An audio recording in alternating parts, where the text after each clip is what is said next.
My life is a really weird concoction of things going really, really wrong and then really, really right. So a little bit about my background. Single mom, grew up Russia. Dad was alcoholic abusive, so he was gone before I was born.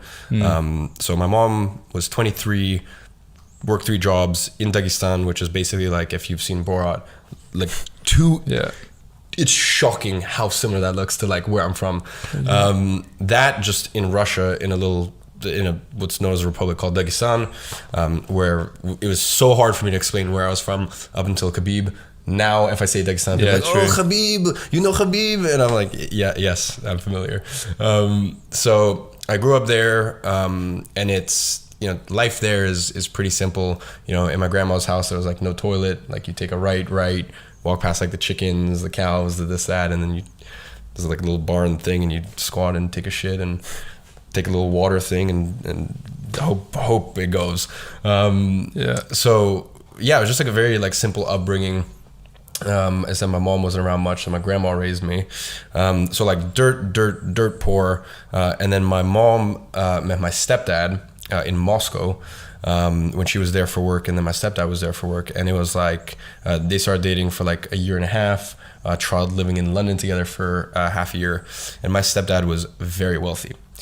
So they got married, and it was like, fuck, it was like a fairy tale, like literally something out of a movie. Like I went from like 9 black and white channels to 999 color channels. Like I was, moved to London. I went to private school. I think as far as I know, I went to the most expensive private school on earth.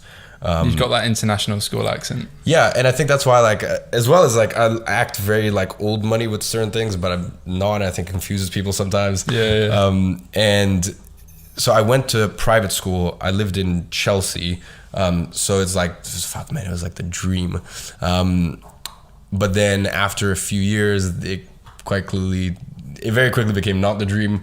So my stepdad was my first dad was alcoholic abusive in that way. My stepdad was very, very abusive in other ways, probably a lot worse in my opinion. So I just grew up seeing like a lot of really, really, really fucked up stuff. A lot of stuff I probably still just kind of black out, honestly. Probably the only times it's come to me is psychedelic experiences, which I know when I touch on a little later. So by the time I was 7 or 8, basically the arrangement was my stepdad would pay for my education, which was the most important thing for my mom, and we got to live in his house. The arrangement for him was he basically didn't have to pay UK tax. He claimed UK non-dom, but the issue is if you have ties to UK in terms of property and this and that, then they'll be like, fuck you, you're UK taxpayer. So he got to use us as an excuse for a lot of stuff. So that was pretty much the arrangement. It was weird because he was still there like 3 months of the year. I said very, like, probably to this day, I mean, I've faced a lot of people, probably to this day, the only person I'm still scared of, because he's just so wickedly smart. It's insane. And I guess he had very high standards, so that's why I grew up with kind of no friends, being 7 or 8 years old, reading The Mayor of Casterbridge and having to write a fucking report on it. And like, I remember one day, I like literally my hand went purple because he didn't like my handwriting. So I spent like a full 48 hours. One night I wasn't allowed to go to sleep until I got it done right. So just like really weird. And that was him on a good day. So yeah, just really, really weird upbringing. But one of the things that it kind of taught me from early age was like that me and my mom were royally fucked. So I kind of had the perfect blend of like, I was going to private school and I was living in a good area in London. But we had no money ourselves. Right. So by the age of like, I think it was a weird one. 2010, 2011. So I was like 10 or 11 years old. He fully cut us off. Before that, it was, drip feeding us a little bit of money here and, every month.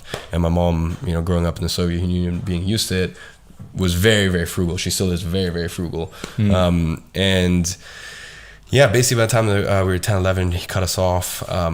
So I remember like even just being like 12, 13, I was coming home. Like my mom was always hiding bank statements from me because I was like fucking so worried.